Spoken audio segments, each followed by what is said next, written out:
Bonjour et bienvenue sur ma chaîne Lux Lucem. Je suis Franck.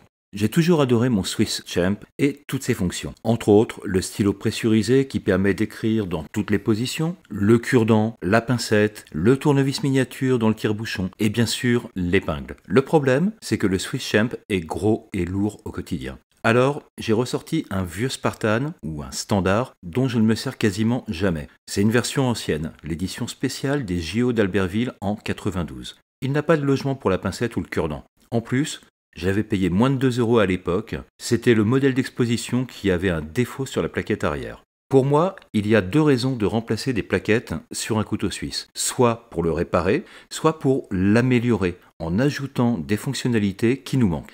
Alors, j'ai fait des achats dans une boutique sur le web, le-couteau-suisse.com. Je ne suis pas affilié avec eux. C'est juste que c'est ma deuxième commande chez eux et tout est parfait à chaque fois. Donc je partage le lien en description parce qu'il me semble assez sérieux. Donc j'ai pris une paire de plaquettes blanches parce que je trouve ça joli.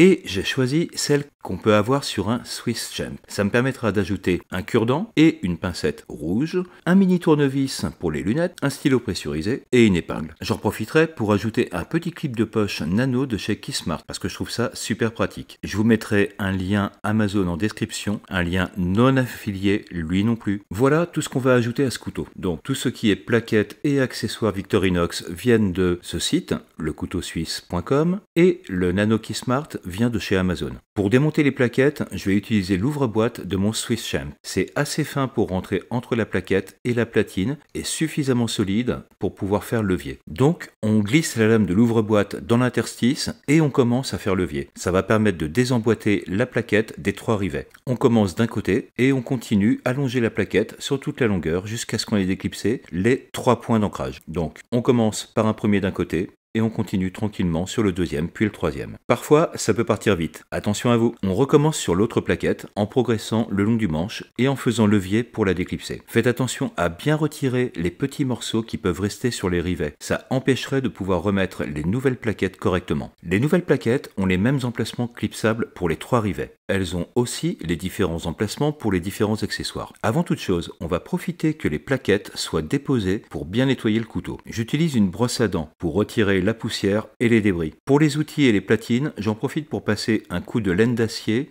000 avec un petit peu de lubrifiant. Après, on essuie avec un chiffon propre pour enlever tout ce qui s'est détaché. Et voilà un couteau tout propre, prêt à recevoir ces nouvelles plaquettes.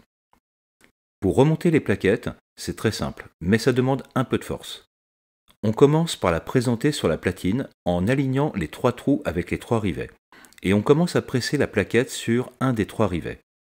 On appuie bien fort et on passe à l'emboîtement sur les 2 autres rivets.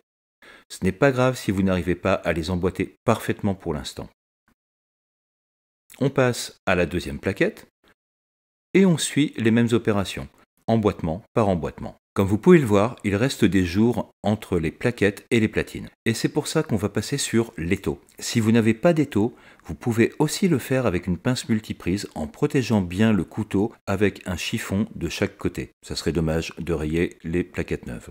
Pour commencer, on ouvre le tire-bouchon qui nous gênerait sinon. On protège les nouvelles plaquettes avec un chiffon sur les mordages de l'étau. On place le couteau et on presse, mais pas trop fort non plus. Personnellement, je remets un coup de pression de chaque côté pour être sûr du clipsage. Ça y est, votre couteau est presque prêt. Il ne me reste plus qu'à installer ces nouveaux accessoires. Je commence par les pincettes. J'enchaîne avec le cure-dent. J'aime vraiment comment le rouge contraste avec le blanc.